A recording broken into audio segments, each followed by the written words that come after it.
Ilang bumibisita sa Our Lady of Manaoag hiling ang pagsasama-sama ng pamilya sa darating na Pasko. Detalye ng balitang yan mula kay Idol Matthew Pacheco ng IFM Dagupan. RMN Live Report!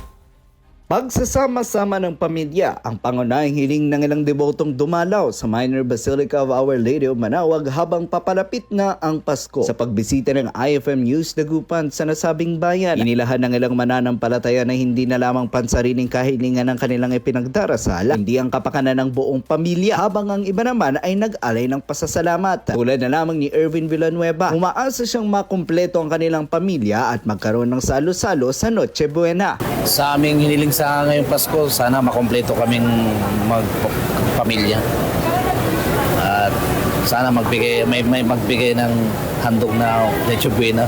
Si Raquel na mula pa sa Pampanga, hiling naman ang mabuting kalusugan para sa kanyang pamilya ngayong Kapaskuhan. Simple lang, good health and long life.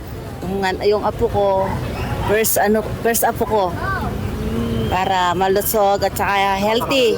Isang araw bago ang Pasko, tuloy ang pagdagsa ng mga deboto sa Manaoag na umaasang maisabuhay ang diwa ng Pasko sa pamamagitan ng pananampalataya, pagbibigayan at pagnanais ng kabutihan para sa kapwa. At ngayong Pasko, hindi na lamang pansarili ang mga kahilingan ng ilan. Mas nangingibabaw na ang mga dalangin para sa pamilya.